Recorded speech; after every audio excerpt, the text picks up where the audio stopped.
at the University of Nairobi. Sounds a little bit weird because I'm less than 1 month old here. But I would like to take this opportunity to welcome you all to this afternoon event, which is a public lecture by Professor Amina Mama, organized by both the Social Science Research Council, the African Leadership Center, and the University of Nairobi Institute for Development Studies. My role is very, very simple. First of all, to welcome you all and thank you very much for being here today. We do appreciate your time and apologize for starting a little bit late. I'm basically going to invite someone on behalf of the Vice Chancellor of the University of Nairobi to give the welcoming remarks, and then we'll have introductory remarks from the Director of the Institute of African for Development Studies, and then followed by the Director, African Leadership Center, who will finally invite the speaker for today, Professor Amina Mama, to give her lecture. And then we will have some time for question and answer time, and then finally a vote of thanks after the colleague from the Social Science Research Council will have given some remarks. So really that's what we want to do this afternoon, again, to thank you very much and welcome you, and welcome Professor Winnie Mitula to invite the principal of the college. Thank you very much. Thank you very much, Dr. Godwin Murunga. Feel welcome. Thank you very much for being here for us. It's a great day for us to have Amina, and we are really waiting for your delivery. We'll reverse the order a bit if you have the program, so that briefly after my brief talk, I let Fumni say something so that our principal as well, the deputy principal, can hear what we are here for, besides the public lecture, so that those who have organized, which is IDS, the Institute for Development Studies, and ALC, African Leadership Center, we can know a bit about it. Then we have the principal. Then we'll follow with the public lecture. You will bear with us. I must note that as a university and as IDS, we love this kind of collaborations. I know in the room today I'm seeing faces that have taken too long without seeing. I can see faces that have come to this hall who don't belong here. And these collaborations give us a niche to welcome some of you who are not always here with us. But it also makes us believe that we are with many people beyond our usual students. And this kind of open forums allow us to broaden ourselves beyond the books and the Facebooks and the internet. Sometimes young people now, I think that you don't need to be in a forum like this. If you can tweet it or face it out there in the Facebook, why be in such a podium? But definitely this face-to-face interaction is not something we are about to kill. And we encourage you whenever we call for such forums to come and share with us and also make us have that link beyond this hall, which is not very useful for us. We are quite grateful. Feel welcome. At the University of Nairobi, the principal, deputy principal will be giving you an official remarks from the Vice Chancellor. But first, I want to call Fumni so that she can also tell us a bit. And before she comes in, we are co-joined, ALC and IDS. We are working together, we are collaborating in a number of things, but what I would want to say is that before we got close to working with ALC, our peace and security element was moribund. It wasn't really loud enough. We were not articulating it quite well. But with this collaboration, we've begun articulating the issues. We've now embedded some of these things in our programs and courses, which is going through the usual administrative process.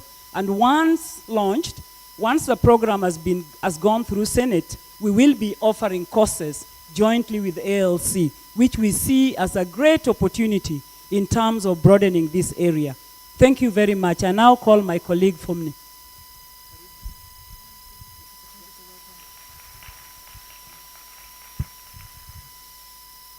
Good afternoon.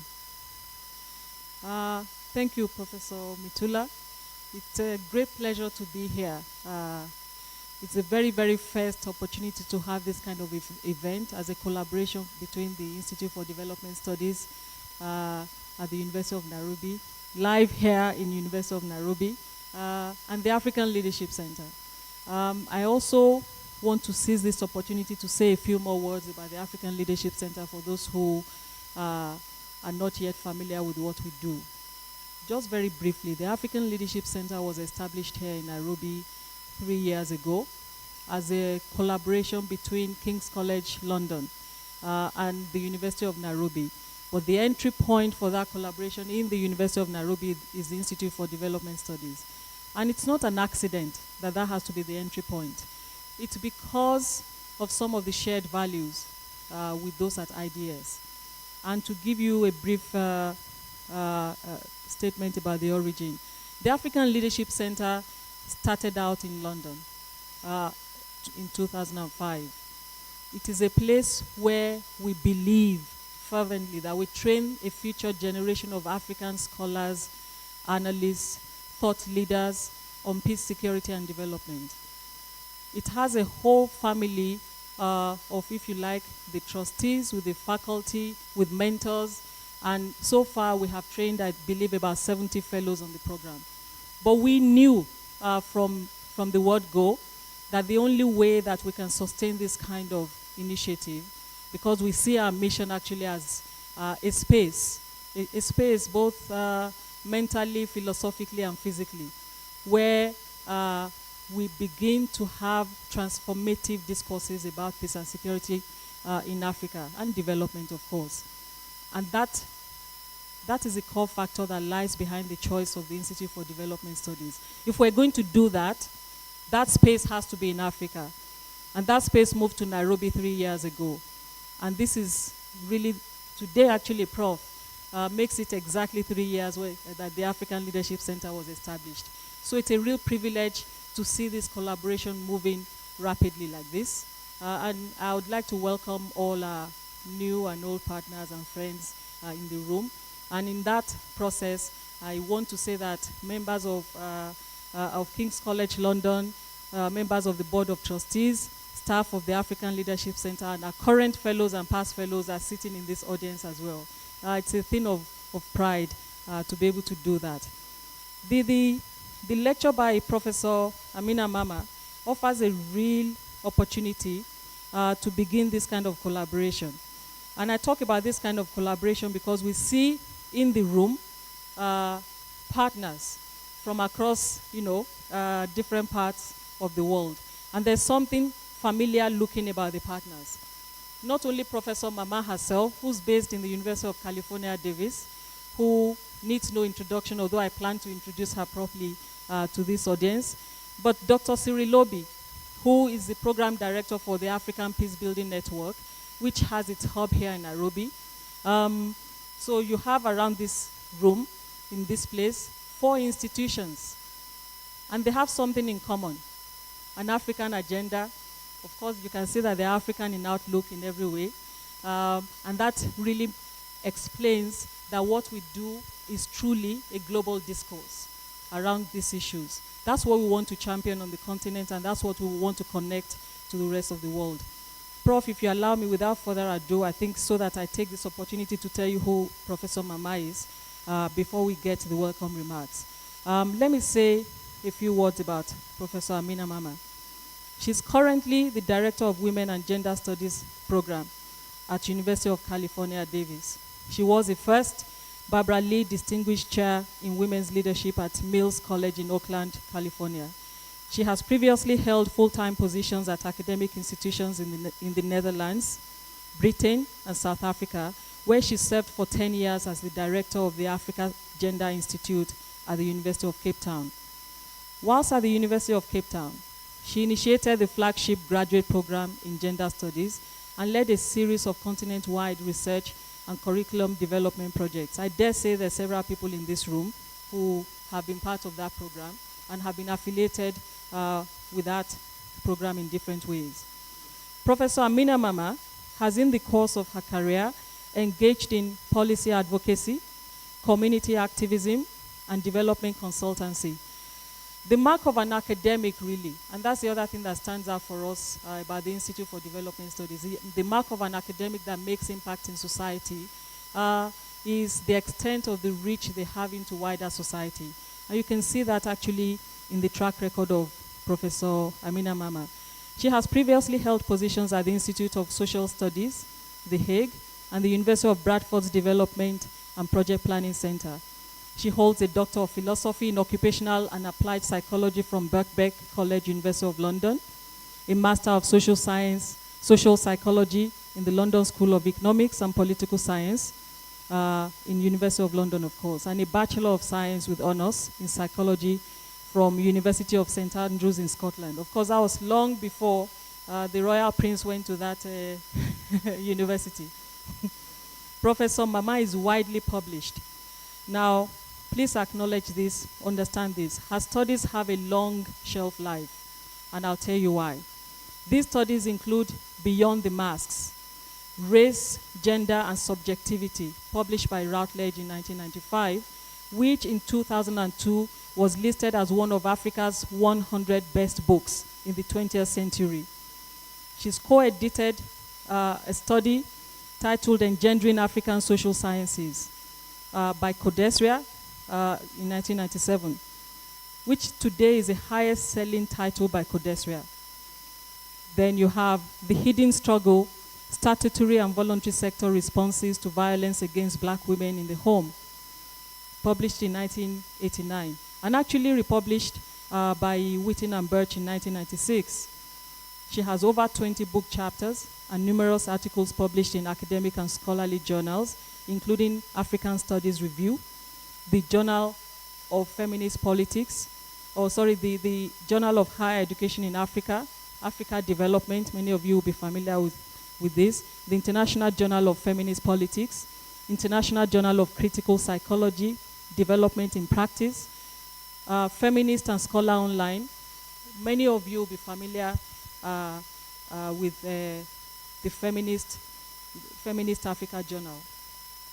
If you're not familiar with it, then you should ask why, because it's readily available online. And it's one of the few journals on the continent that has that level of access. Professor Amina Mama currently chairs the board of directors of the Global Fund for Women and serves on the United Nations Committee for Development Policy, the Development Policy Council of Sweden, and board of directors of the Institute of African Studies at the University of Ghana. She is the founding editor of the Pan-African Journal, as I told you earlier, Feminist Africa, and an active participant on the editorial and advisory boards of 10 key academic journals in the areas of feminist studies, development studies, and human rights. This include, of course, prestigious journals like Science, Feminist Review, International Journal of Feminist Politics, Meridian, and Caribbean Review of Gender Studies. Professor Mama has several key awards to her name. She was appointed as the Prince Claus Chair in Development and Equity for 2003-2004, and was appointed to the board of CERES, the Dutch Universities Consortium for Doctoral Studies in Development. She has research interests in feminist theory, activist research methodologies and women's movements, international development studies, militarism, and you would hear more of that this afternoon, social transformation, organizational development and change, and politics of knowledge. Currently, she's working with colleagues to develop a transnational feminist project on militarism, conflict, and women's activism. This perhaps explains the topic for today's public lecture. Ladies and gentlemen, please allow me to present to you, and she will come to this podium after we've heard the welcome remarks, Professor Amina Mama.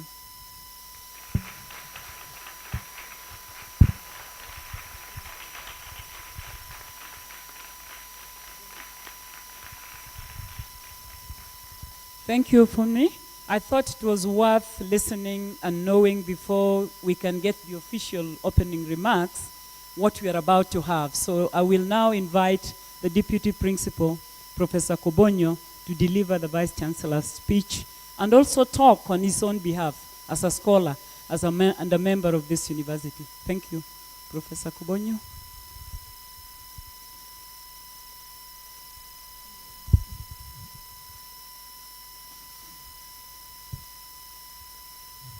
Good afternoon, ladies and gentlemen.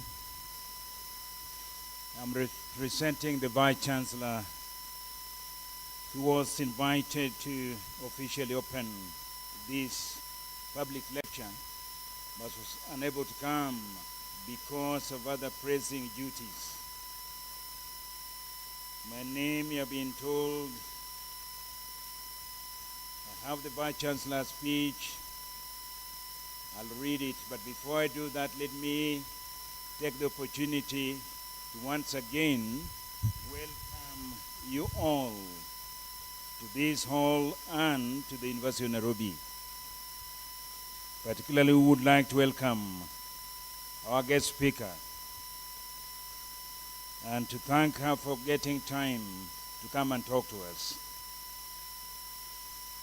I'll now read the Vice Chancellor's address.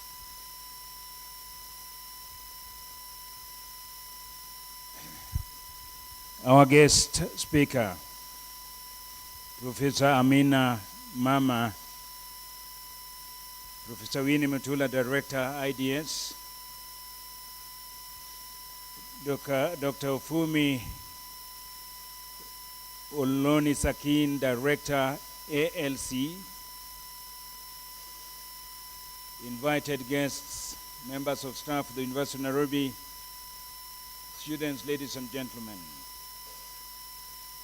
On behalf of the University of Nairobi community and on my own behalf, I take this opportunity to welcome you all to the university. I'm grateful to the Institute for Development Studies, the African Leadership Center, and the African Peace Building Network of the Social Science Research Council of New York for collaborating to organize this public event.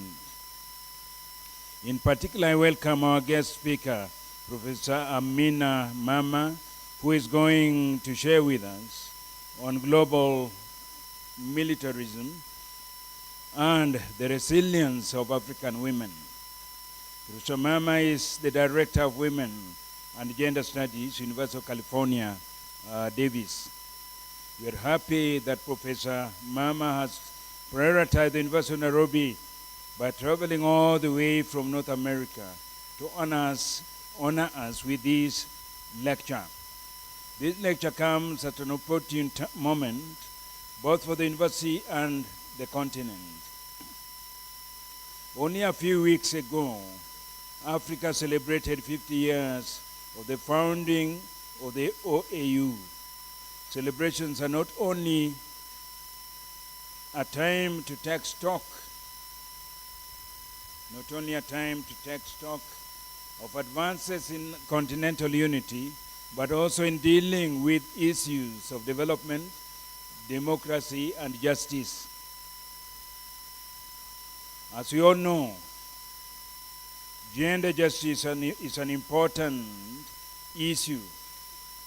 We should constantly take stock of both locally and internationally. Professor Mama's lecture is therefore very timely, focusing on global militarism and the resilience of the African women. It is properly positioned to assist us understand the long-standing issues that affect marginalized communities, the female gender being understood here as a marginalized and indeed exploited community. At the University of Nairobi, we are keen to initiate, steer, and participate in these discussions and reshape the history of this country and continent, not only by studying gender, but by intervening where we can to alter gender relations in our society. Our core role as a university is not only to teach our students, but also to research and disseminate our findings to a wider public. We also have a duty to learn and engage the wider public in a proactive way. This event, therefore, represents a learning moment for us and an opportunity to display our public partnership for gender justice. In the last month, we have hosted several public events that not only help, that not only help us connect with the public, but also discuss issues that have serious public policy implications. Today we direct attention to issues of global militarism and the resilience of African women to illustrate our seriousness with gender issues. We hope that the Institute for Development Studies and other departments in the university will find space to further this conversation and put it on the wider public agenda. The citizens of this continent are looking to the universities to spearhead thinking and to indicate the implications of policy on their everyday life. This lecture is an opportunity to do that. Now, with these remarks, let me again welcome you to this session and to thank you for taking time to join us. Thank you and welcome.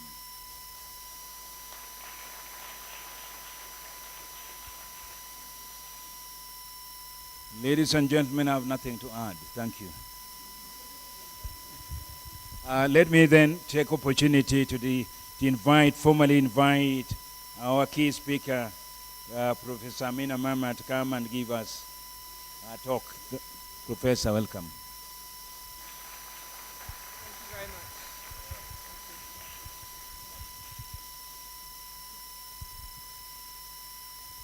Thank you very much for those, karibu, and thank you for the warm welcome and introductions. The true secret, I mean, I did travel a long way, but the truth of the matter is any excuse to get home is more than welcome. I'm very honored and privileged to be here to share some ideas with you today. And I'm especially pleased to be here on the 3rd birthday of the African Leadership Center. I've watched and discussed with Fumi as this idea was being nurtured and developed over the last years now, at least 5 years.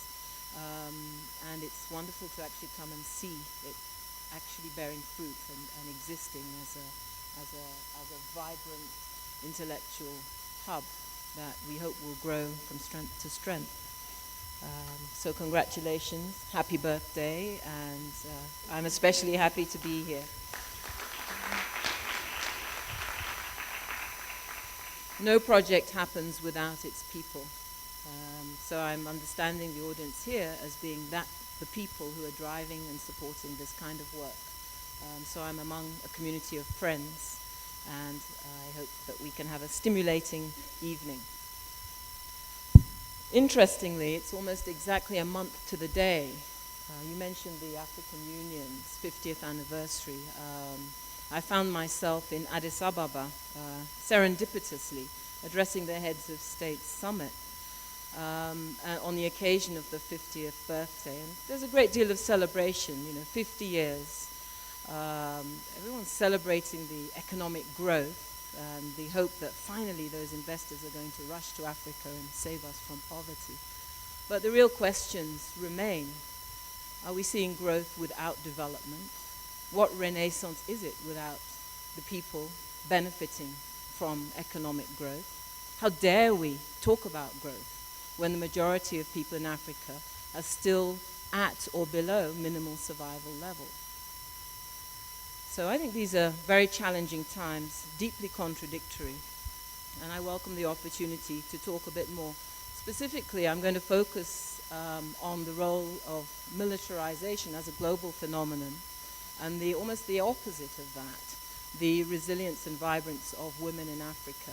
And in the course of my remarks, I will develop the link between these two apparently antithetical tropes. But why should we even think about militarism at the present time? Can you go to my first slide, please? We do live in a world replete with conflict, and even where there's not overt conflict, particularly since 9/11, there's been a long-term escalation of global militarization.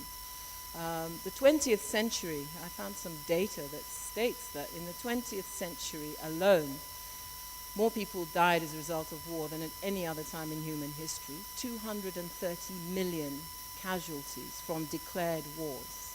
That's quite something. You can't even imagine that level of carnage. So the question for us in the 21st century is, how different are we going to make this century? How are we going to pursue development in a way that doesn't have militarism and military spending embedded at its center in the way that it currently is? So this is a global problem, and in a way, I think it lies at the very heart of development and underdevelopment. That pair, that dynamic between the developed world and the underdeveloped world. And if one looks at the data on militarism, military expenditure, who profits, who pays, who's dying, you get a very, very strong global picture that makes the case for demilitarizing as an essential prerequisite for development and as a necessary step towards democratization, and most strongly of all, towards gender equality. I needn't even elaborate, but I will say a bit about the gendered nature of militarization globally, as well as in the local contexts. So one part of the conditions that have facilitated militarization and militarism in the way that it is currently manifest is the global economic formula that we've been pursuing. The neoliberal economic model that divests the public sector, except for the military, is a key part of this scenario. When you look at the progress in development generally, you can say, particularly with regard to gender, more women work, but the pay gaps remain.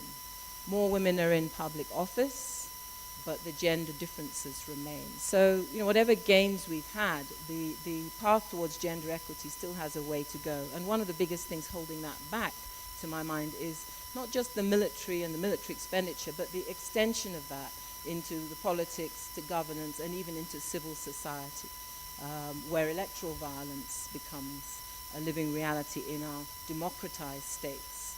And that's the best so far. I mean, before that, we have military states. All male rule. And before that we had, and I'll say a bit more about the history that has brought us to the current conjuncture. But the first, so the first slide up there, why we should look at militarism, is what I was just saying. The scale of it in the 20th century.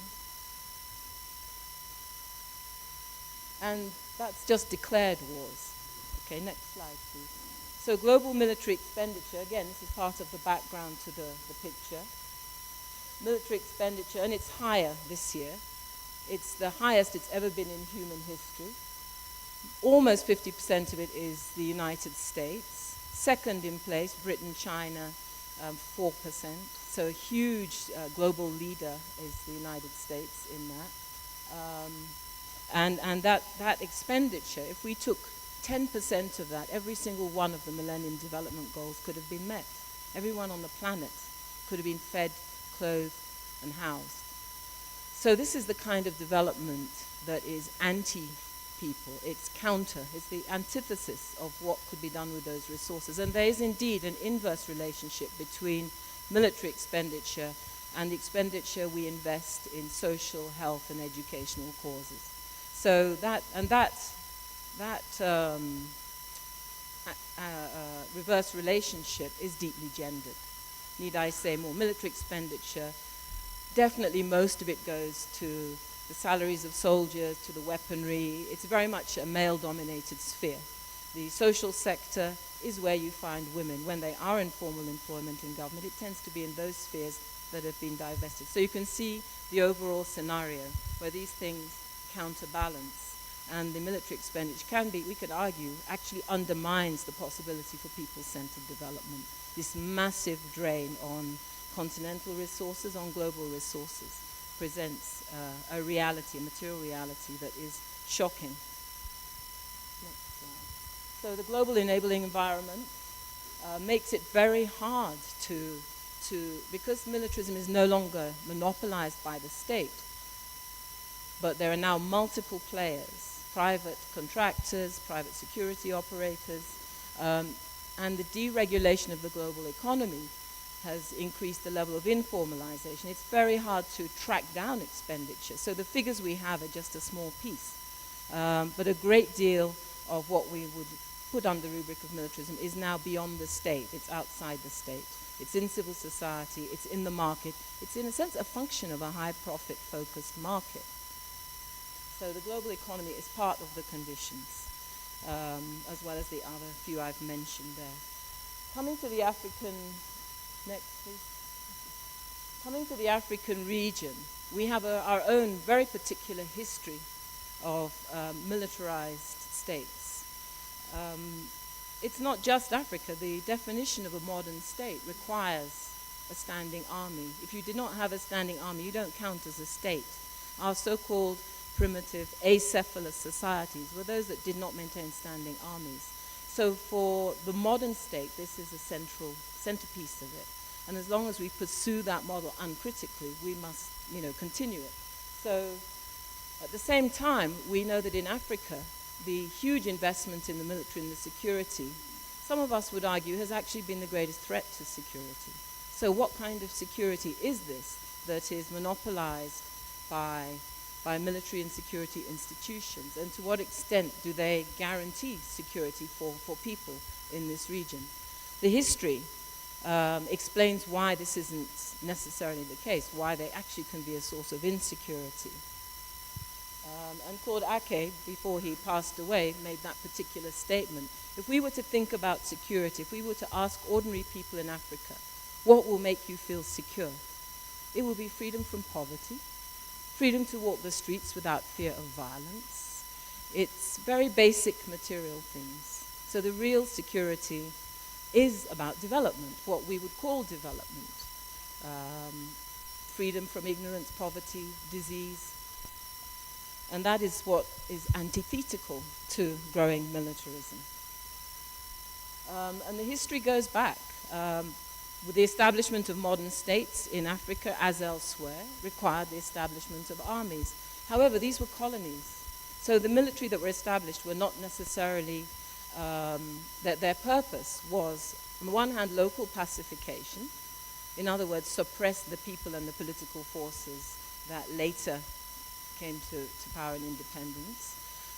It was border control, frontier control, but most of all, it was guaranteeing access. So the history of conquest, the history of slavery, the history of frontier forces that facilitated colonial business penetration and the free market is inscribed in African history. But what it means is that when we came out of independence, we were already heavily militarized. And the establishment of colonial armies has seen to that. And these armies, there you have a figure, I hope you can see it. First and Second World War, large numbers of African men being shipped out. 175,000 conscripts in the First World War, just from French West Africa. So this involvement of African men, mostly in global militarism, has a long history. As is the history of what they did when they came home. Those that made it home played key roles in national liberation and added a certain texture to it, I would say. As military men, they brought a certain understanding of politics, of institutions, of governance to the fore in post-independence regimes. So even though a lot of those were very civilian, within 10 years of the decade of independence, by the 1970s, more than half of Africa had lapsed, if you like, back into military rule, this time under the leadership of African generals who had been trained in Sandhurst, in the various colonial military schools. So a very militarized continent. Next. So the question about security remains very pertinent. Whose security? The massive investment, the externalization, if you like, the external interest in African security has never been small. In fact, it's been huge. And if we just pick out the US alone, and of course we could look at the EU countries as well, and all the interested parties, there's been enormous investment in African militarization. And some of the data is there. It speaks for itself. So this kind of evidence strongly suggests the interests that have resourced and sustained militarism in post-colonial Africa, and the fact that these are largely externalized. The investment comes in, and it comes in the forms of loans. A large part of Africa's debt has been accrued through military expenditure, often through deals with regimes that have since been discredited. So people are carrying a debt incurred by military regimes in collaboration with international partners, and our taxes are to settle that. So the tax of earlier militarization is still being borne, even as new forms of global partnership develop under rubrics like the US Africa High Command.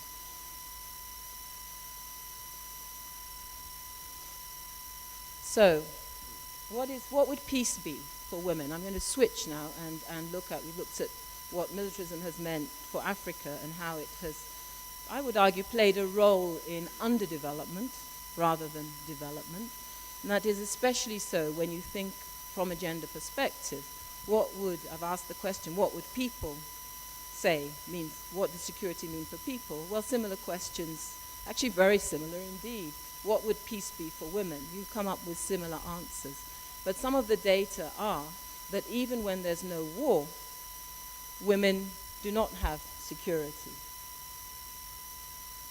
40 to 70% of women's deaths are the result of intimate partner violence. So this is not what we would call military violence. This is violence in the home, violence in civil society. Now we know that in conflict and pre-conflict situations, violence against women escalates and then stays high, even rising after peace is declared. I'm presenting peacetime data to show you that for women, security has always been a question, very much in question. Next slide, please. So militarism as a deeply gendered phenomenon. But the way I'm talking about it is not limited to growing armies and military expenditure. I'm talking about a much wider understanding of the concept, which looks at the way in which the whole society is changed when it becomes militarized. And we've seen this in all of our political histories.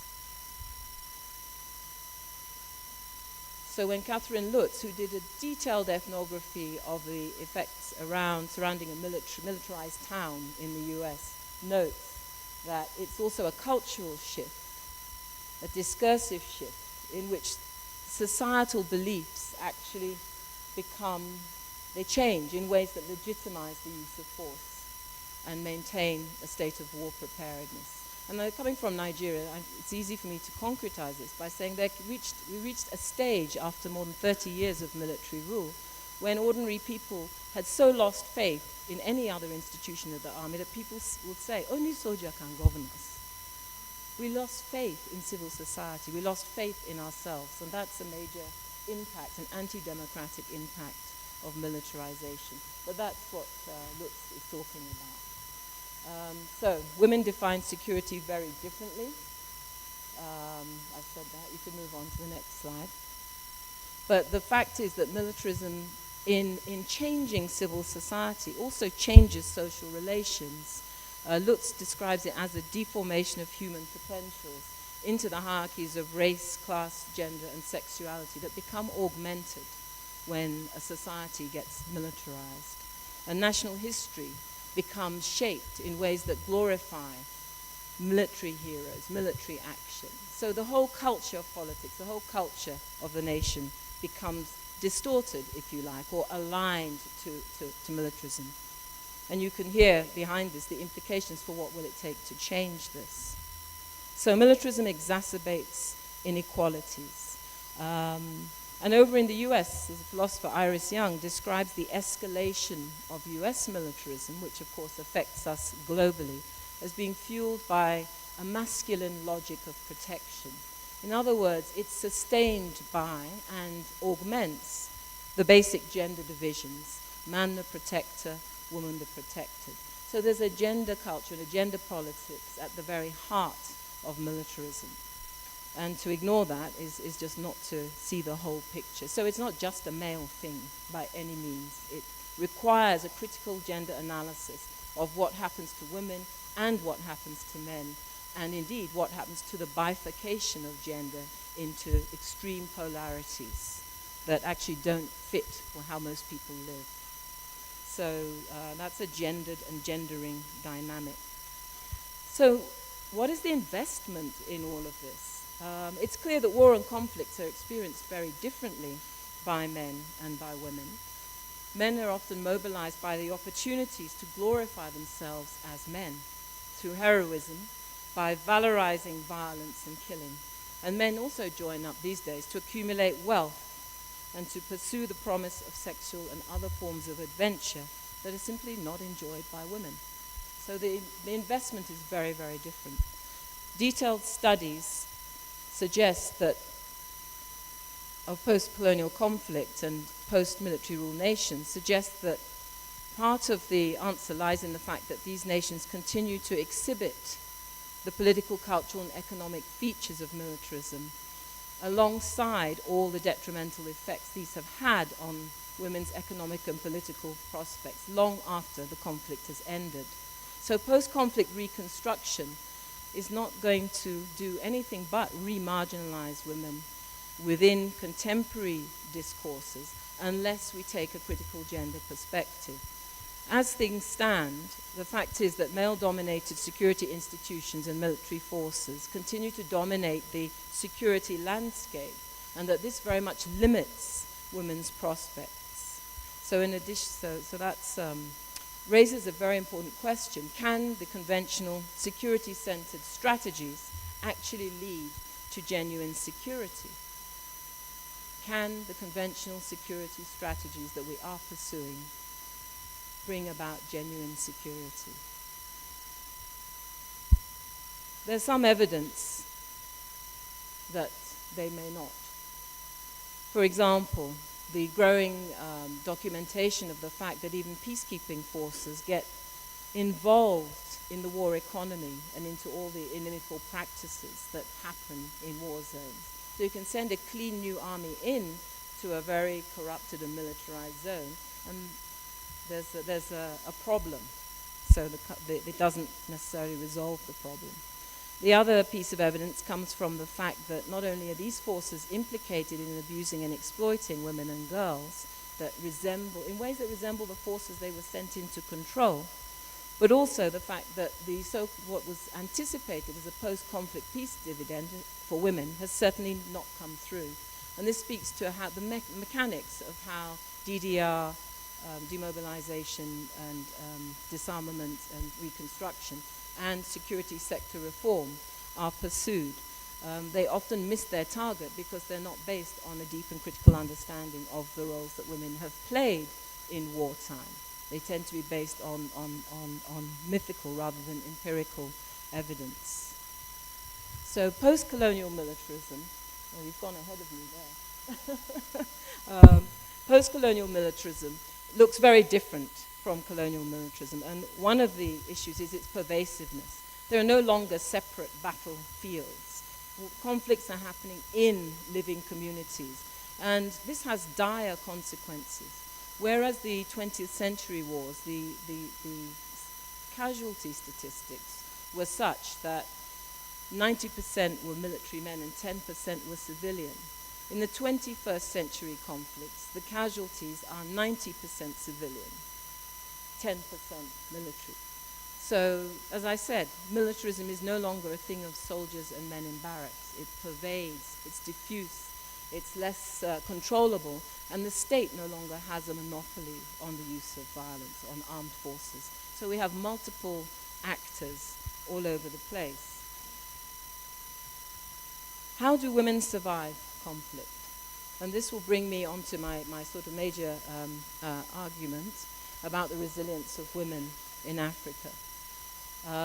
One of the reasons that the existing security sector strategies are not succeeding, to my mind, is because they are not based on a proper empirical analysis of how communities have survived the level of conflict and conquest that date back hundreds of years in Africa.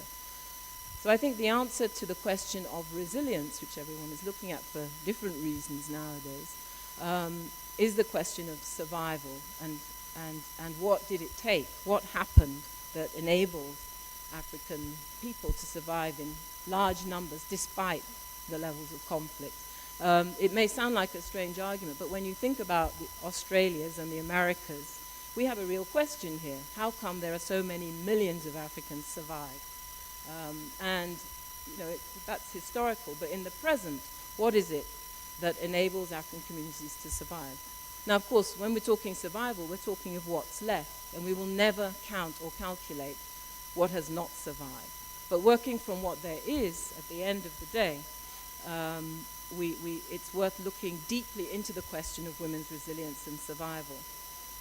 What is the material and cultural basis of Africa's resilience? Now, I would like to argue very strongly that that basis is now imperiled, that the material basis of how Africans survive conflict and devastation has always been that which has not have been immediately visible. In other words, what women do in wartime remains under the radar. It involves continuing food production, provisioning, all the survival work that women do in very poor economies, in disaster zones of any kind, has actually been the secret of Africa's survival. I'm suggesting that that is imperiled because of the last 30 years of maldevelopment. In the 80s, I think it was, feminist economists were pointing to the fact that development was being pursued in gendered ways that were undermining food security. AWARD, the African Women's Association of Women for Research and Development, pointed to this as a problem. Not only was it gender equitable, but it was undermining the prospects of sustainable development. Years ago, since that time, we've had structural adjustment programs that have removed whatever little public sector support was available to women, and the burden of health, education, the burden of care work fell to women. The argument that this imperils the future of Africa is a serious one, because the premise of structural adjustment is that women's labor is infinitely elastic. Africa is now the only continent in the world where women die younger than men. So what I'm suggesting is that, first of all, women are no longer invisible. On the contrary, Forbes magazine describes women as the world's next largest emerging market. We are on the radar. We are targeted for incorporation into a global market. What will the terms of that incorporation be? That is a question I would like us all to think about and think together. Because if that hidden infrastructure, the informal, the illicit, the subliminal, based on what women do, you can see it in terms of what women do in wartime. But if even that, if you like, reserve is now up for grabs, we can't guarantee future survival, if that has been the basis of survival. So the resilience question becomes very urgent indeed. I would like to suggest that if we don't take gender analysis, serious empirical analysis of what is keeping our societies as strong as they are, seriously, we will never get to address that issue, and it will be jeopardized in the future. So I think he's got ahead of me. Okay. So we're out of sync here with my slides, excuse me. Yeah. So, I mean, you're familiar with these. You don't need it. But when you look at the impacts of war and the gender-differentiated impact of recent conflicts, Sierra Leone, and then I have a slide on Liberia, you can see that today's conflicts are much more pervasive, and there's no way that women, children, anybody is safe from them. Moving on, next slide. So what I want to get at, yeah, and you can go again, is the fact that if you look at what women do in crisis situations, as I've said, they continue doing the work they do in peacetime. And then when war ends, they also continue doing the same work, which is largely still very much responsible for the production of food and the provisioning of communities. And in conflict, they do those things, albeit under very, very different and much more hazardous conditions. So you have women engaged in cross-border traffic in food, in supply lines, in all the logistics that sustains war. So not only are women involved as fighters in increasing numbers, 30 to 40% in these recent wars, but they're also involved in the war economy, the infrastructure that persists even after peace has been declared. So pre-conflict, during conflict, post-conflict, we're seeing a deepening gendered division of labor that persists and that the current security sector strategies are not able to address. So the argument that I'm making is that basically that we need to take that very, very seriously and take it as the basis for future economic development and for equitable and democratic development as opposed to militarized development. So we need to work from the basis of what exists. And we need to do much more detailed analysis of exactly what it is that women do in the way of economic activity. Not just so that they can be incorporated into the global market, but so that we can look at sustainable development strategies that take the fact of women's labor seriously and make sure that that is supported rather than imperiled in the future.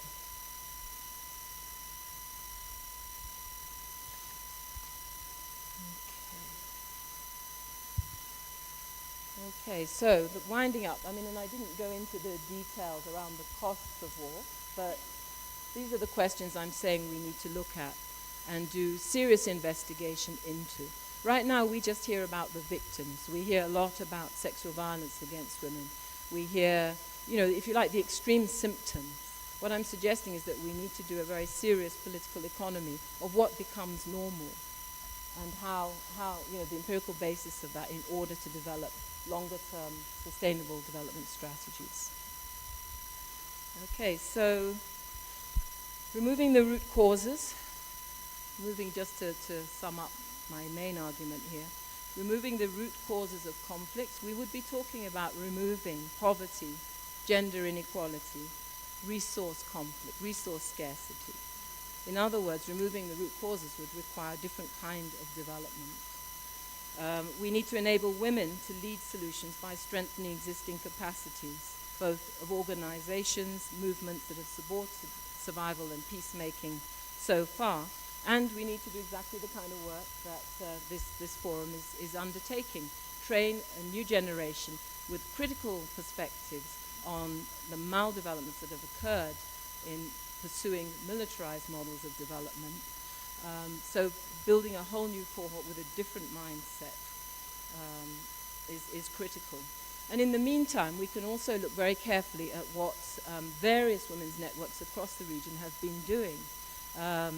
It just happens, Kari, I was reading one of your papers recently where you basically said what we all know intuitively, which is that the secret of Africa's survival is in our grandmother's hands. The kind of everyday labor that women do in communities is probably one of our biggest assets. We don't value it, we don't build on it. We need to take that more seriously. So I think that it's there, but we have yet to unearth it and make it the basis for development programming and planning and long-term sustainable peace building. So enabling women. Throughout the region, there have been a whole list of networks, which I won't detail in the interests of time, but a great amount of creativity and ingenuity and courage, both in terms of working for peace and sustaining everybody during the worst times. And that needs to be put in the foreground. You know, put the militaries in the background. Rebuilding new armies is the big, can you pass on to the next slide, please? Yeah, there's the women involved in fighting. So in Liberia, when they're building the new army, they had a quota. Following Resolution 1325, we must have a certain percentage of women. I think it was 30% in the new army. So unfortunately, DynCorp, tasked with building the new Liberian army, just didn't make the quota. The next slide. I've discussed this already. And made a critique of conventional security centers. Next. There's a great enthusiasm about the fact that we have 2 women presidents at the moment. We need to ask ourselves, will they necessarily demilitarize? What's the evidence before us? Question mark. Next slide. And then the incorporation of women into the global economy. Well, we're already in it.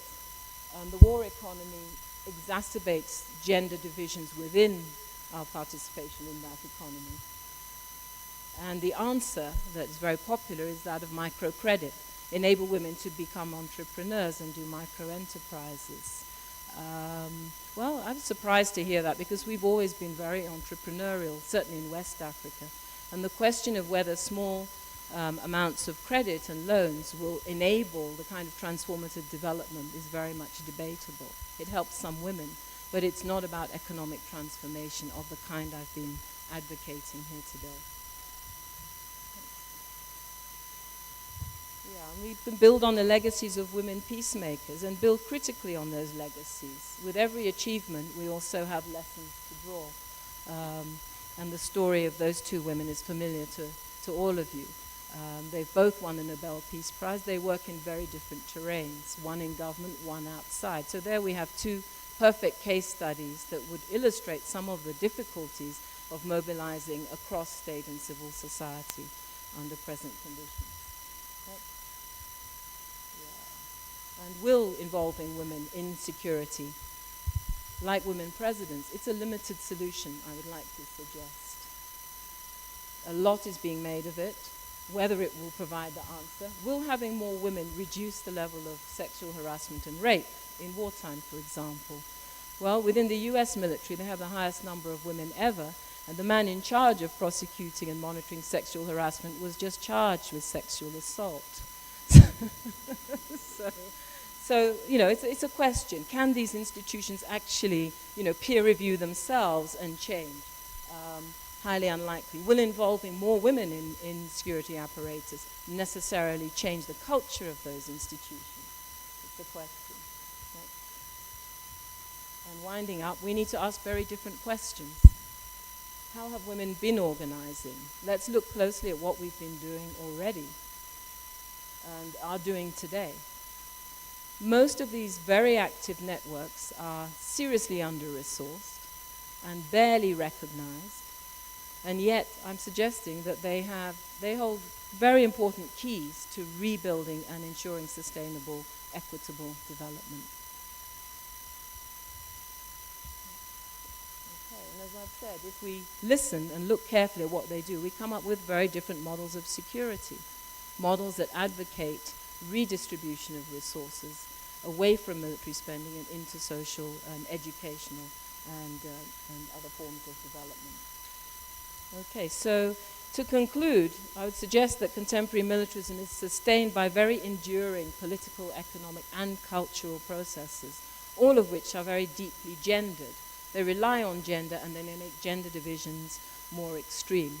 The same applies to class divisions. So we live in a heavily militarized world in which you're seeing global and local inequalities growing. And part of it is the patriarchal paradigm at the heart of contemporary politics, and it's a militarist paradigm. So until we get rid of that, insecurity will continue to characterize our lives in the many ways that we're so awfully familiar with, and which are perpetuated by the continuing marginalization of women from political power, from economic power, and within culture. So I'm suggesting that gender equity and pursuing it energetically is a very good way to contribute to sustainable development, and that strengthening the hand of those already doing this kind of work at various levels, at every level actually, grassroots level, national lobbying and policy advocacy, and in international forums. At all these levels, and making those levels speak better to each other, would be a major contribution. So that's, I think that's where I'll stop. I'd like to hear back from you, and I look forward to a discussion. Thank you very much.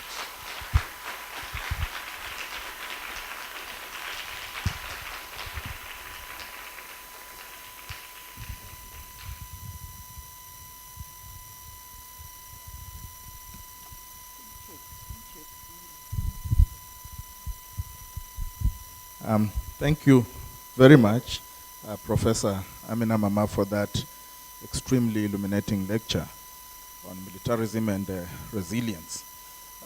We are going to have some time for question and answer, and I'm going to run that. I think we have some microphones on the floor. Can I see where they are? Do we have any microphones on the floor? Okay, we have some microphones there. So please, the floor is open for questions. We have a whole number of questions at the back, so maybe I start at the back as I come towards the front. Please be sure to mention your name so that we know who you are. Thank you. Okay, thank you. My name is Wandi Anjoya. I come from Daystar. I'm familiar with your work, Professor Mama. I'm a mentee of Professor Zeleza, so I've come to your work that way. I was going to ask what you think of, because obviously there is need for a cultural shift in terms of what values do each of our institutions spread. I was wondering what you think of Sheikh Anta Diop's arguments about matriarchy and the fact that it brought a different dimension in the way Africans used to think of the state and of ruling, and whether if you agree with that, whether that can be brought to bear on today's institutions. Thank you very much, Wanda. Can I take another set of questions, then you will answer? There is someone over there.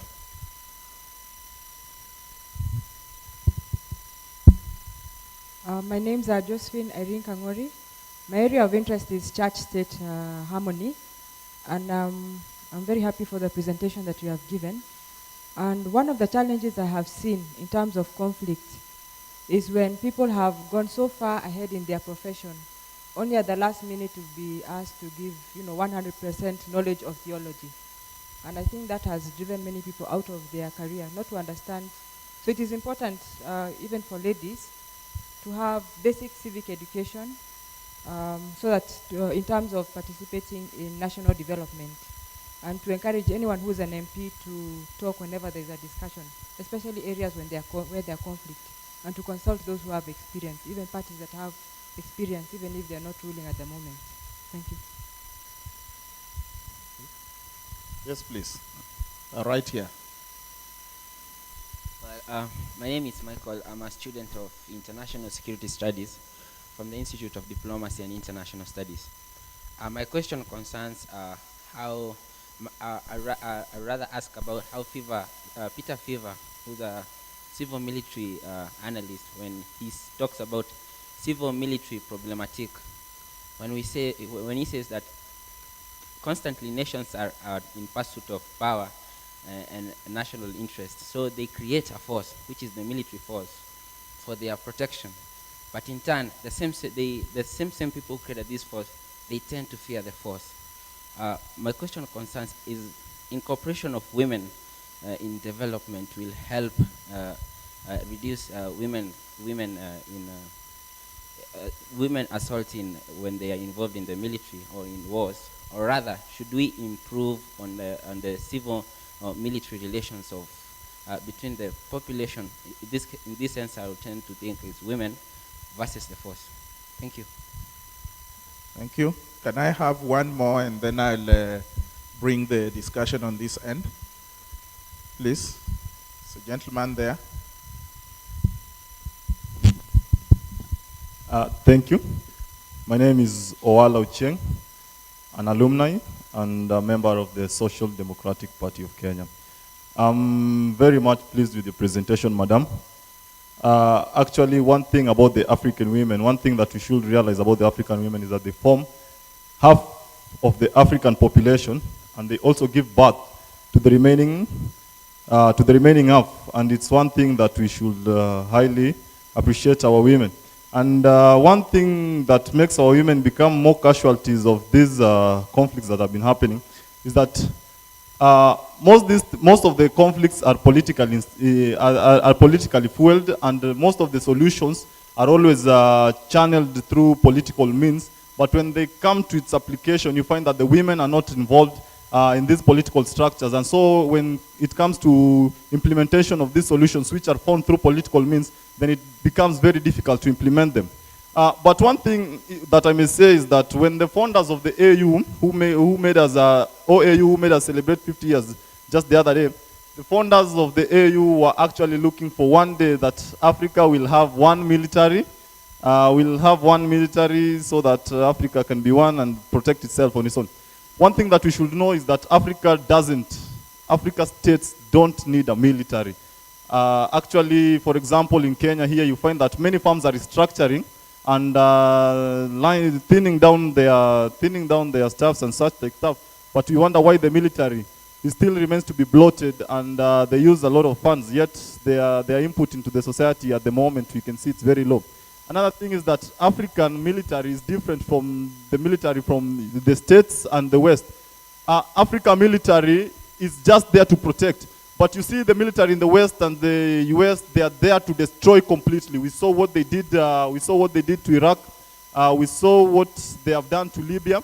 And currently we're monitoring what the French army is doing in Mali. And we hope that they leave as soon as possible before they destroy it completely. You have a question, please.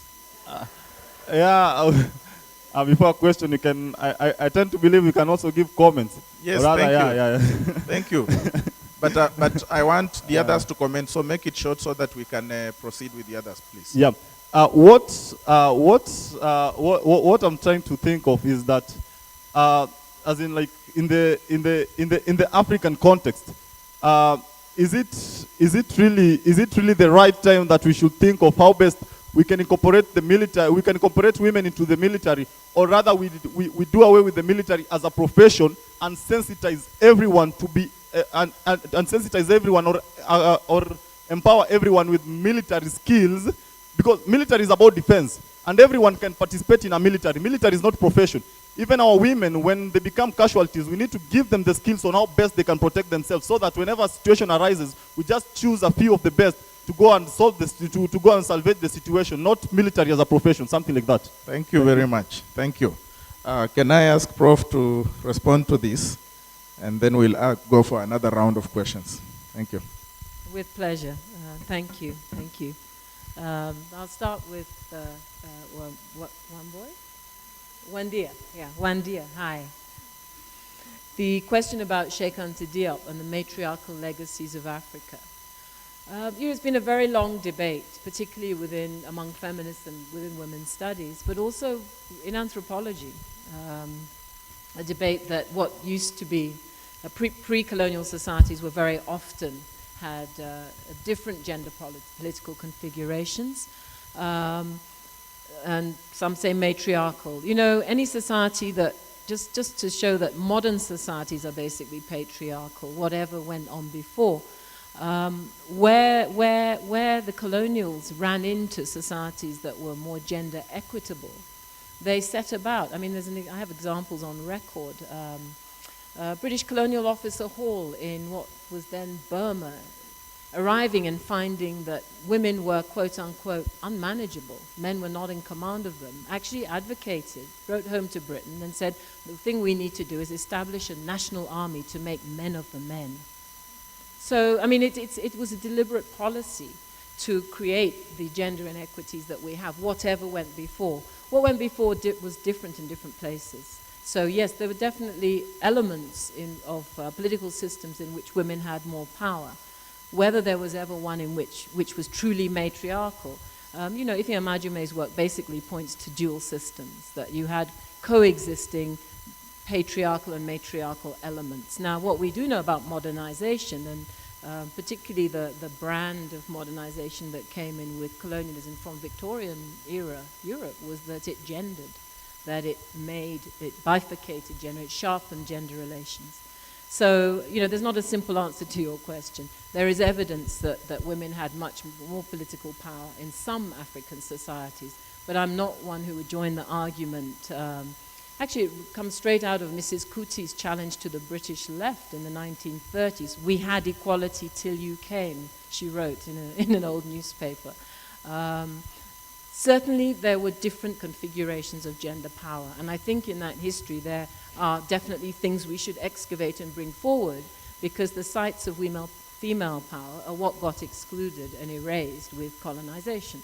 So, yes, it certainly, and if you go to Senegal, for example, Sheikh Anta Diop's country, you'll find Senegalese feminists drawing enormous energy and inspiration from his work, and arguing that, basically patriarchy was a Western addition.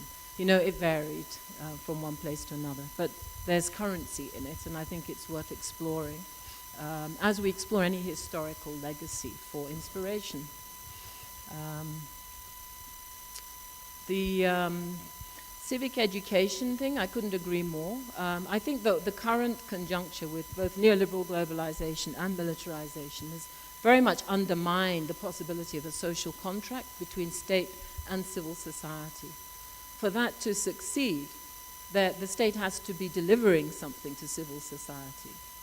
Now, the state that is rolled back by decades of economic reforms has little to offer other than coercive apparatuses in the state. So our denuded state cannot sustain a strong, vibrant social contract with civil society.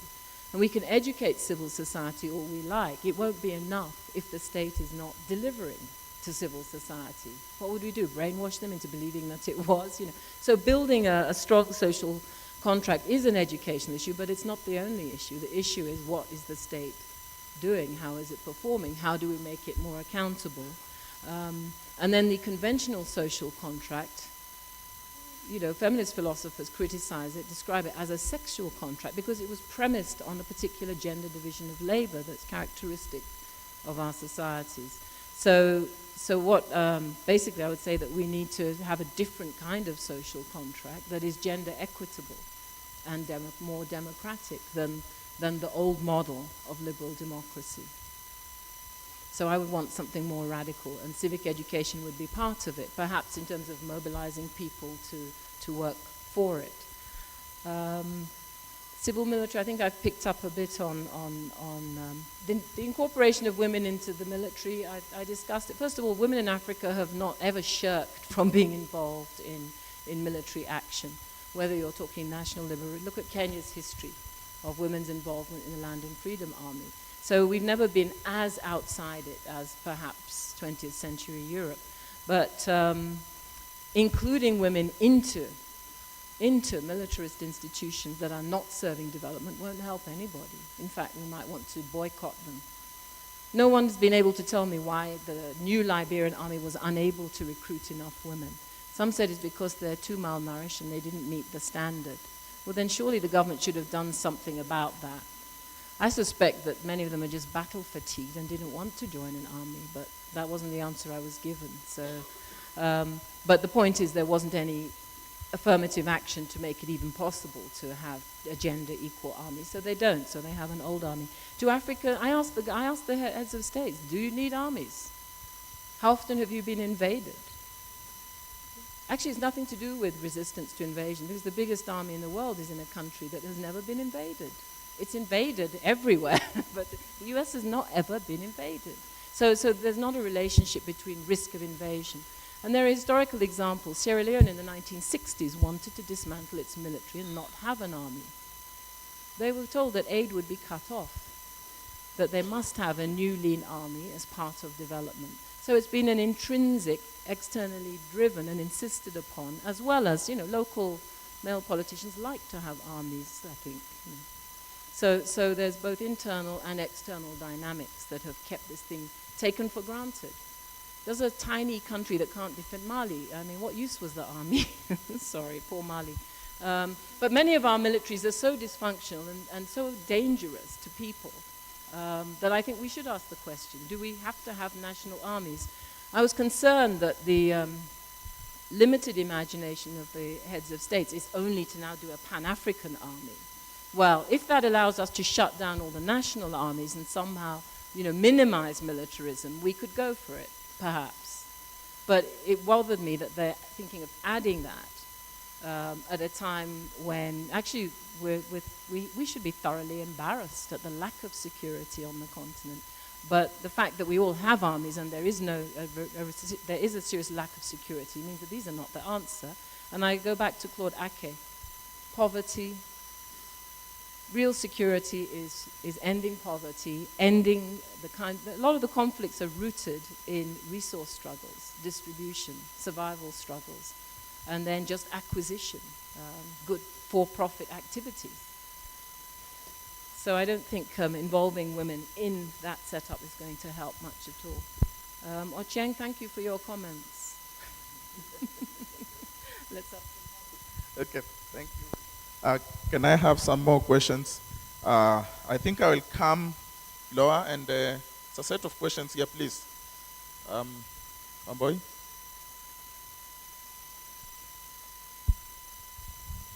Thank you, and thank you very much, Professor Mama, for your talk. It was wonderful. I was arrested. I'm here. I was arrested by something you said about the persistence and the resilience flowing from women's work because it has been unremarked, because it's been invisible, because it's been sort of hidden and covert. And now Forbes has found us, and this is frightening. But I'm a photographer, so questions of visibility and visuality sort of resound in slightly different places. And I remark also that a lot of feminist work and feminist scholarship is precisely about researching, elucidating, and making visible the work of women and finding ways to give it value and weight. And at the same time, I completely understand the analysis that suggests that things go on. If there's nobody looking at them, they can't stop them. So they go on lending their quiet strength. I'm wondering if you can just think a little bit out loud about these different kinds of visibilities and visualities. And maybe while you're at it, you could talk a little bit also about the visibility of Africa more generally and of African women and of the ways they've been portrayed, and whether that has to do anything with these dynamics of violence and conflict. Thank you. Yes, please. Okay.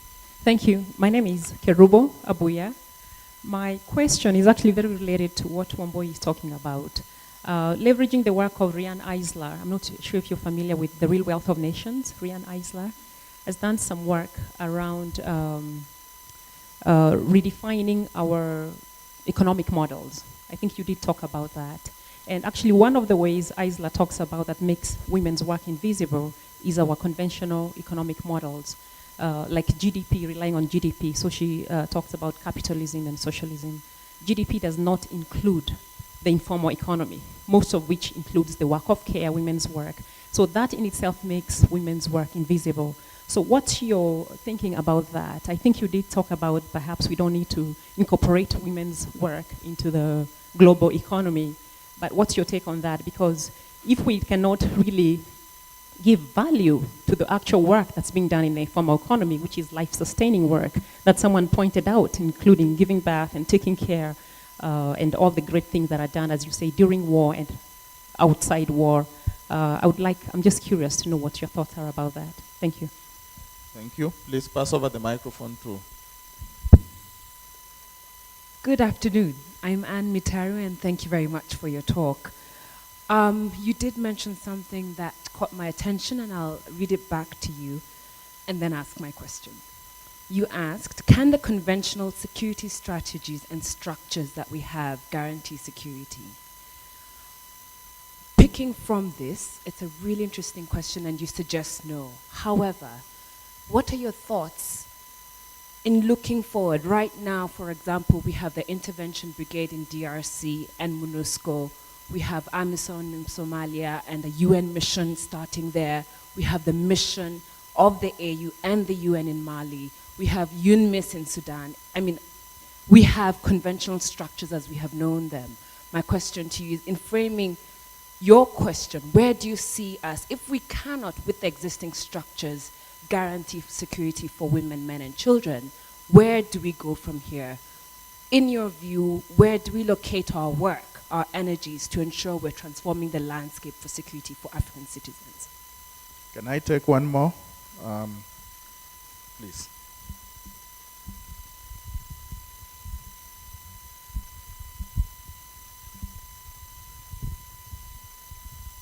Hi, my name's Modani, and I'm a photographer.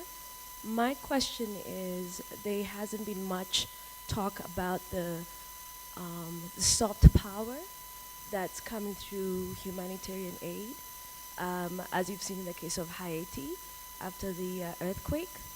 And I'd like you to be able to juxtapose that with what is happening in the continent. Because, I mean, we can talk about armies all we want, but we know that through a lot of these non-governmental organizations are still perpetuating capitalistic, imperialist, patriarchal, whatever term we want to use, policies. So if you could, discuss on that, that would be great. Thank you. Thank Can you. I hand over again?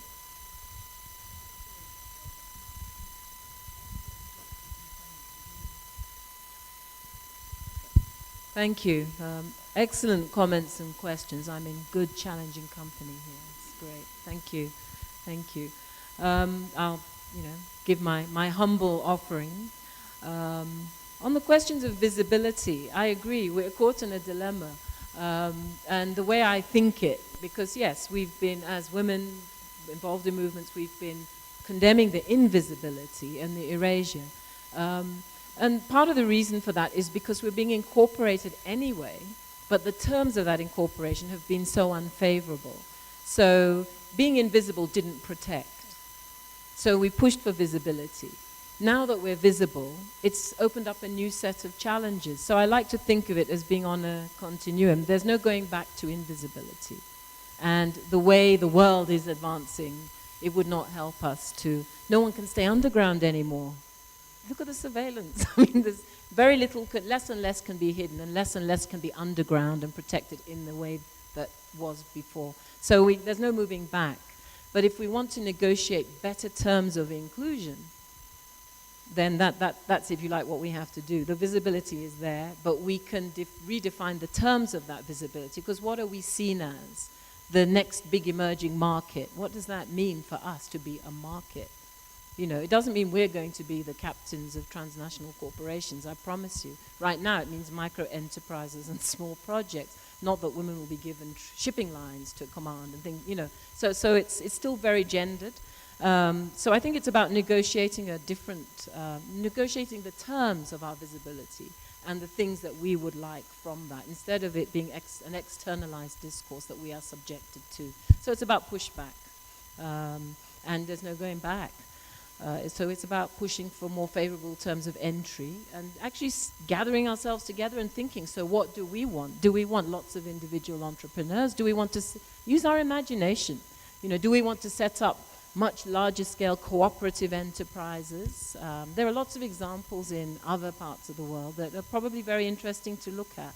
And I won't go into a list, but we've not been very imaginative or creative about the models, and we need to think beyond individual acquisition and profit making if we're concerned about developing our societies. So I'd like us to unleash our creativity and show much, much more imagination, and that in the imaging as well. It's still portrayals of Africa, and we've done a lot. I mean, if you look for it, you'll see, and sure, your own work probably changes the imaging. The imaging is horrible. The imaging basically suggests that African men are all beastly rapists. And this is a problem of masculinity. What are the conditions under which men do that? It has a history. It has a history. You can go back and read, this is one of my things, read Adam Hochschild's book on the Congo, and you find that systematic abduction and rape of women was a means of enforcing male labor. So men have been profoundly affected. It's not only women that have been affected. So when I say we need a critical gender perspective, we need to interrogate both with a great deal more imagination than has been the case. The limits of GDP, the economic, I couldn't agree more. It's a very superficial indicator. That is what is growing. And I argued very strongly that that is not bringing about people's development. In fact, it's growing and inequality is growing. So something is profoundly wrong, and no, it won't be sustainable. If you want to look at how sustainable the most successful capitalist economies can be, look at the United States. It's in its own crisis. So the model is problematic. Even though nobody wants to talk about socialism anymore, capitalism is clearly not serving us as well as we would have liked if anyone had faith in it. We need to think differently. The thing about Anne, these various forces and what do we do now? We're in such a mess. That's not fair. How can you ask me that? I mean, because, I've been arguing more, it's when you break it down, the vision I'm arguing for is we have to demilitarize, we have to pursue people-centered development, we have to not consider growth without development, human development, an option. So these are big stroke things. If you ask me now, how do we get out of the immediate mess? Well, the strategy I advocate actually is looking closely into those and looking at what we can do to support the networks that are keeping those places surviving. And of course, those networks, if we talk about networks of women, the coping economy, if you like, the bottom level, to borrow Spike Peterson's term, that is connected to the combat economy. Because, the woman who runs away from her village with a diamond in her teeth and sells it for $2 in one of the capital cities is participating not just in the coping economy, but also in the war economy. So these things are not actually separate. So the dismantling can start at any level. We could start by setting up serious farming cooperatives for women, for example. Trading networks, reactivating existing ones, valuing the ones that are there. So I'm saying look carefully at what there is and see how we can build forward, building on the history of sustainability and resilience, instead of just assuming it and therefore exploiting it in the next round. So it means take it seriously. Soft power. This humanitarian thing, I don't know if any of you, it's a good thing to be a watcher of the AFRICOM website. In its first incarnation, it was a straight-up africom.mil. It's a military website, and it was about setting up a high command in Africa, and it was about pursuing US security interests, and this was as articulated by George Bush. Now, that website is all about humanitarian aid.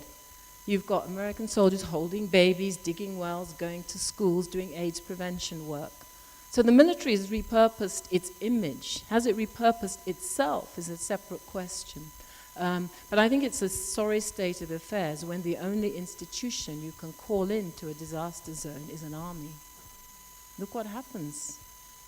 They don't rebuild long term. You have the army and you have private contractors. Do you know that all the contracts for rebuilding Iraq had been given out before the place was ever bombed to US corporations? So, these things are not separable. So who benefits? The cost-benefit analysis of the production-consumption chains around this whole global enterprise culture need deconstructing and, surface those links. It's shocking to hear that, but it's built in, and it's been built in that way for a long time. So, yeah, it's a mess. I think we have to start. At the AU, these were the ones that came up, but there's no easy answer. There's no easy answer. But I think the humanitarian question is one we should watch very carefully, because rhetoric shifts much faster than what these agencies are actually doing. And they become very good at spin and at PR. And if you like, maybe that's because we're calling them to account more. They've had to become more sophisticated now they present themselves. So it behoves us to continue the work of demystifying. One of the key roles for, I think, for intellectuals in Africa is to demystify the global processes in which we are entrapped. Because if we don't demystify them, we can't negotiate our participation in them, and we can't help ourselves. Bottom line. Thank you. Thank you very much. Can I take a final round of questions? And wow, now the hands increase. Okay, can I start with Eka, Delaya, and Vicky, and then I will take the remaining three.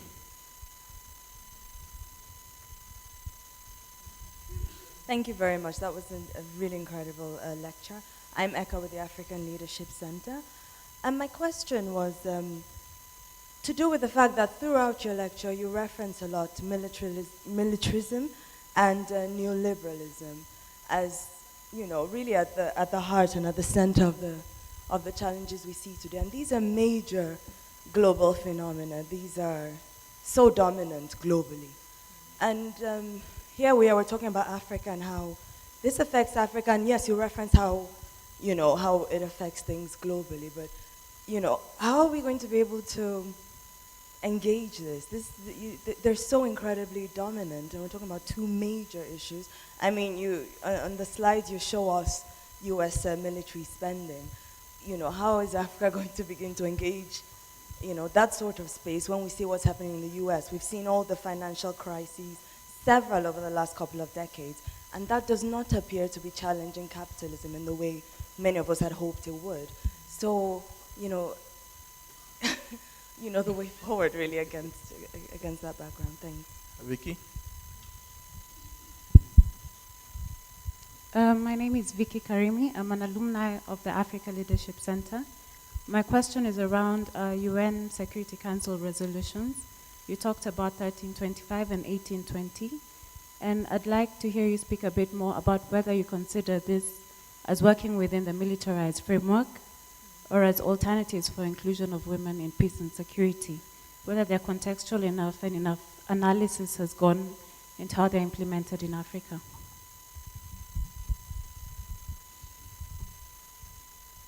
I'm Delia with the Africa Leadership Center.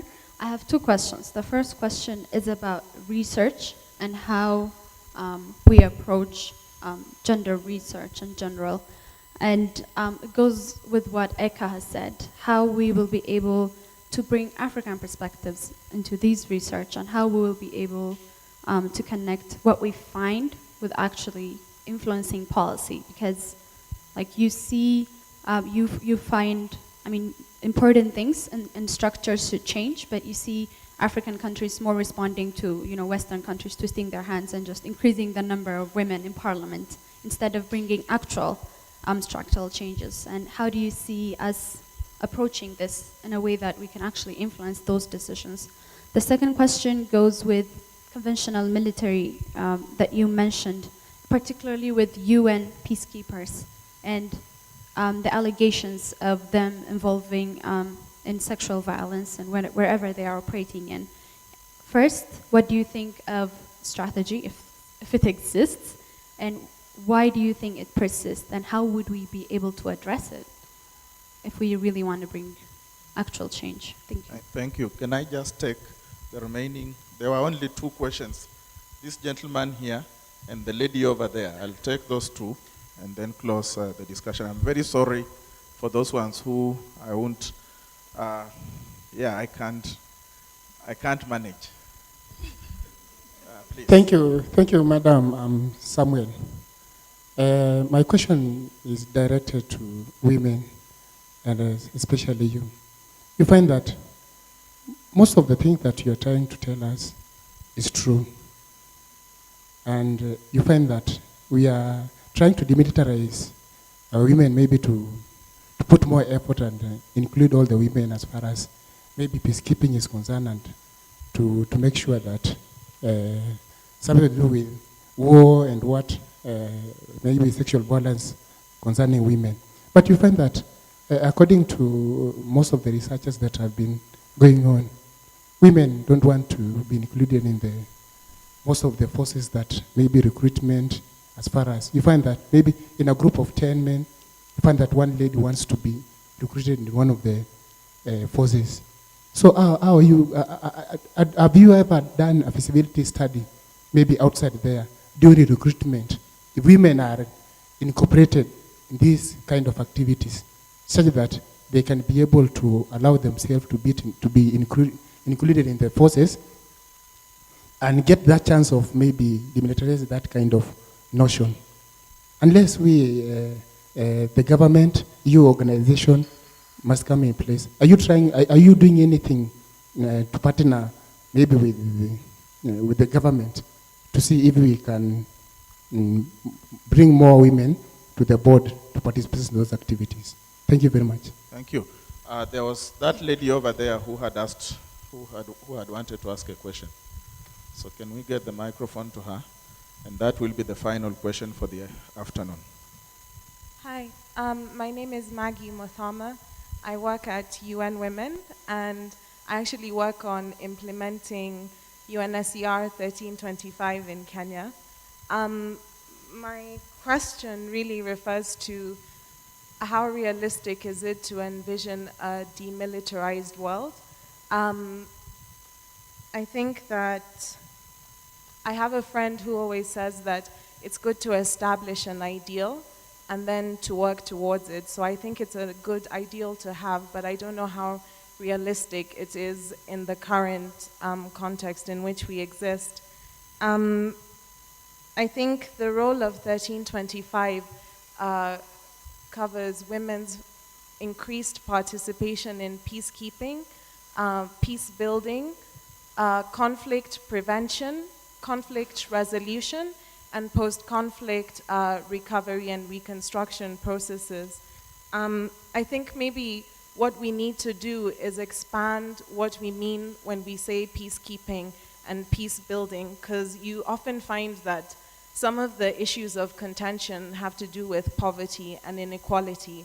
So perhaps we should make these initiatives not just seasonal, so we don't all come rushing in when there's a conflict or there's a war, but we make it more sustainable by expanding what we mean by peacekeeping and peace building and conflict prevention and conflict resolution to address some of those key challenges, and in that way, you know, make military intervention a last resort.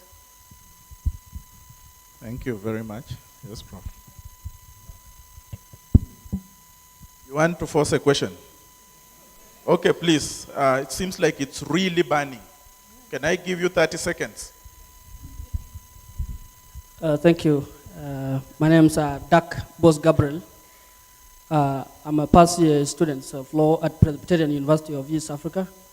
I'm also from the Republic of South Sudan, a country where military and conflict was a norm. I want to take the opinions of the Professor Mama, and I thank her so much for having discussed this with us at the time when we are celebrating 50 years of African struggle for military. I want to take your opinion on 2 points. One is that the proliferations of weapons and small arms in Africa is actually growing at the moment. And it is believed that there is no single African state that manufactures weapons.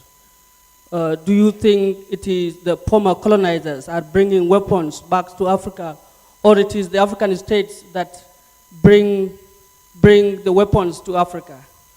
I want to take your opinion on that. Second, it happens in 2008, but once when Zimbabwe was rocked by cholera, and the then Prime Minister of Britain suggested that there should be military interventions.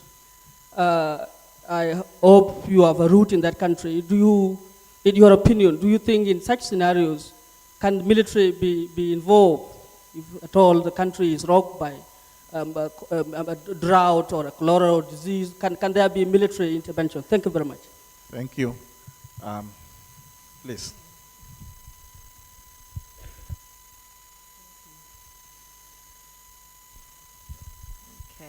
Again, thank you for those questions. I agree. I'm going to pick up the vision thing. I think it's really important to have a vision in order to operate at all. I think it's really important to allow imagination.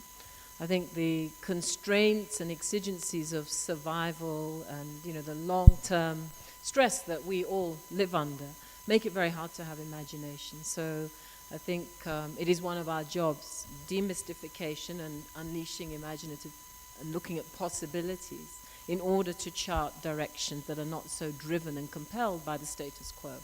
So yes, you're right. It doesn't mean it's going to happen tomorrow or overnight, but I think it's an important vision to have as a possibility that we might want to reach for. And I would argue very strongly we should reach for. Having said that, I've come straight back to, so what do we do with the existing scenario? And I think the UN resolutions and the kind of work you're doing are very important and valuable. I probably, you know, in time and so on, didn't give them adequate shrift. But I do think that these are products of the status quo. So they're defined by the existing frameworks. So they are about including women in 1325 in particular. I'm saying it's a minimal but not sufficient condition for transformation.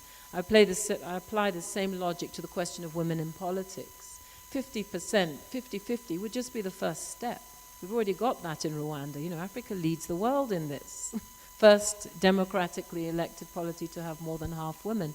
But whether that will translate into, it doesn't necessarily follow. I'm saying it's a first condition, a prior condition. But unless the consciousness of the entire political structure is changed by that, and you know, it requires a lot of work, educational work, cultural work, change in orientation work, to make any structural change happen. Otherwise, we're just tinkering. We're doing reforms and not really transforming. But they're not exclusive, is what I would say. As an optimist, I would like to say we could be tinkering and reforming what there is, and better still if we have a bigger vision of what could be. So I wouldn't say they're mutually exclusive. And I like your thinking about how to extend, you know, within the rubric of 1325 and 1820. I would like us to extend. You've already spoken about how you would extend 1325. With 1820, I'd like to see a very detailed analysis of the whole genealogy of how 1820 came about. It is, above and beyond everything, a response to rape in wartime. Well, rape happens all the time. So, you know, I think that too needs to be broadened. It's come up as an emergency response to a noxious situation, but rape has always been intrinsic to war. So, again, why is rape intrinsic to war? It goes back to the gender relations that predate and postdate conflict. It's one extreme manifestation, rises during, you know, so, but like other gender inequalities. So I don't like rape being taken out of the context of much, rape in wartime being taken out of context of everyday rape, everyday violence, because for me it's an augmentation of that.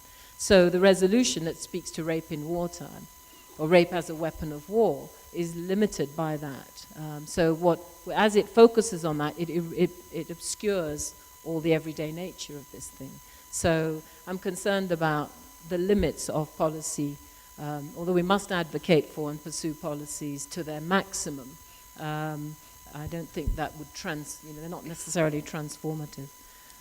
Okay, so structural change, you know, with regard to, how do you change the institutions themselves and all the stuff on the humanitarian agencies being involved in sexploitation and sex trafficking and so on. What they've done is come up with a series of codes of conduct.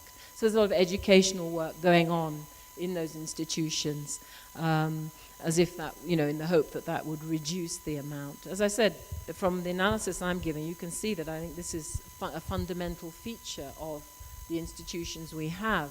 So I have some doubts as to whether they can really eliminate functions that are functions of those institutions and their gender politics.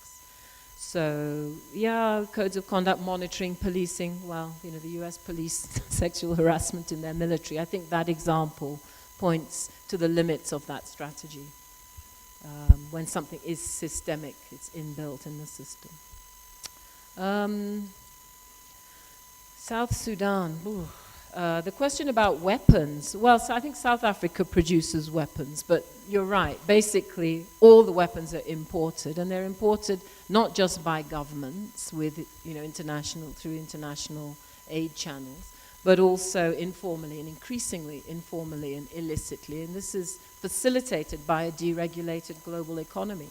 So how we end it, how we reduce it, becomes much more complex because of the nature of the global economy and how less regulable that has become. But yes, look at the cost-benefit analysis I suggested we do, point very clearly where are the profits made. They're not being made here. We're the casualties. The profits are being made by the large weapons industrial manufacturers. They're the ones making the profits, and we're spilling the blood. Got to stop it. Got to change it. We're in agreement. Thank you. Thank you very, very much, Professor Amina Mama, for those for allowing us to have this Q&A and for the responses to the questions. I want just to wrap up by pointing out 4 big things that I think came through. And then I will invite Dr. Cyril Obi to say something very briefly, and then we'll finish the session. This discussion was structured around the notions of militarism and women's resilience in Africa as 2 antithetical things. And I think one thing that comes through that at least should be very disturbing to us is that we live in times when we have the highest military expenditure in human history. I think that's something that is extremely, extremely striking. But also, number 2, a question that came up that touched on contemporary military structures. Alongside the question, can that sufficiently provide the security that we need? I think that's also very, very important. Number 3, the statement that real security is about social security. I think that constituted a transition moment in the lecture that Professor Amina Mama gave, and I think we need to think about that a little bit more. But also, finally, the statement that Africa's survival must rest in the hands of our grandmothers. I think that captures, in a very succinct way, where we need to be going to as we think about some of these things. Thank you very much again, Professor Amina Mama, for that good presentation, interesting lecture. Thank you very much.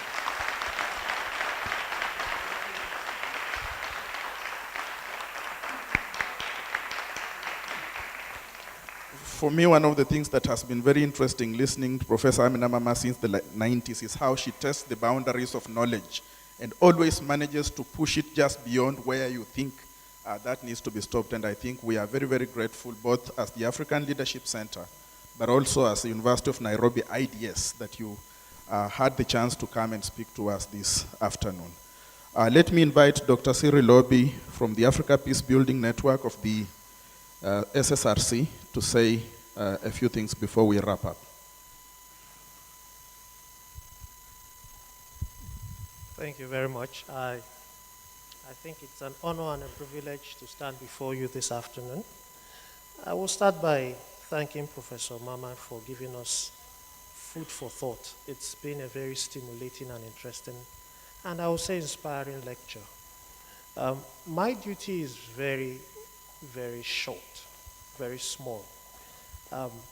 I think at the end of the day, if I had to summarize it in one sentence, I will say we need to think of development as freedoms. Freedom from poverty, freedom from ignorance, freedom from domination, freedom from gender discrimination and oppression. How can we be free? It depends on what we know. It depends on what we think. But more fundamentally, it depends on the ways and the forms and the processes through which we act in order to be free, in the sense of those freedoms. And in that sense, what we do at the African Peace Building Network is to promote high-quality research and knowledge on peace building in Africa. And the APN is a program of the Social Science Research Council, which is based in New York, USA, but has been promoting social science research and the dialogue between researchers, practitioners, policymakers, and the public since 1923. It's also very instructive that we also have a lot of experience in working with Africa-based organizations in promoting research in international peace and security. And it is in this regard that I must commend the African Leadership Center, our partner. The APN is young, it was established in March last year, and we have found an excellent partnership with the ALC, with whom we share a common vision in terms of creating a critical mass of expertise on peace building in Africa. And we focus on the scholarly and the policy communities. Today, I also celebrate not just a partnership with the ALC, but a partnership with the IDS, the Institute for Development Studies. And I hope that this partnership will continue to grow. What we intend to do through the APN and the SSRC is to connect the kind of work that is being done in centers of learning, teaching, and research, such as the IDS, and take our message right down to where the next generation of African leaders of thought and of action are being nurtured. And in that regard, I would say that I'm really very pleased to be here. I look forward to greater partnerships, and I look forward to the day when the aspiration of development as freedoms is not just an aspiration, but is a reality. As the Chinese will say, the journey of 1,000 miles starts with the first step, and my belief is that that first step has been taken this evening. Thank you very much.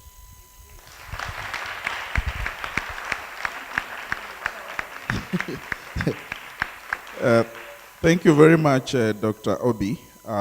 That's a good assurance, because we don't think of this lecture as a standalone lecture. Very soon, we have all your details, and we'll be getting back to you with more of the public lecture series that we hope to be organizing here. Let me just again reiterate my thank you, Professor Amina Mama, for being here and for the stimulating lecture. To Professor Kobonyo for taking time out of your afternoon to come and be with us. Thank you very, very much. And I hope you extend our gratitude to the Vice Chancellor and the University of Nairobi in general for having us here. I also want to thank very, very much IDS. I saw a number of members of staff here, but more importantly, our colleague, Mr. William Abungu, who is sitting right there and who was responsible for making sure that we were able to be here this afternoon. He's an administrator in IDS. Also thank very much staff of the African Leadership Center. A good many of them are sitting somewhere. I've been seeing them tweet all around, and actually, if you didn't know, we are streaming live. So this is something that the members of staff of the African Leadership Center, together with the colleagues who are doing live streaming, we are really, really very happy. And thank you very much for putting in your time to do all these things. Let me also extend my thank you to Mudhoni Wanyeki, who is a board member of the African Leadership Center board, for being here and taking time out to come. Some mentors on the program are sitting somewhere hiding in the crowd. Betty Morongi, who does a bit of mentoring for our fellows on the program. Shai is hiding somewhere there, and I hope I'm not forgetting someone who has been useful in mentoring our fellows on the program. There are a number of alumni in the audience. Please, thank you very much for not just being on our fellowship, but for constantly coming back to us in order to ensure that we do some of these things. Our colleague Wino, I think she left a little bit earlier. Thank you very much, Cyril Lobby, also for being here. That said, I want to thank Chris Coe. Thank you very much, from King's College London, for joining us for this session. That said, I want to just mention that we were serving some soft drinks out there. Please feel free to pass by and partake of that. Again, we will be welcoming you again to the University of Nairobi and to the African Leadership Center for more of these sessions. Thank you very, very much for taking your afternoon to be here. And goodbye for now.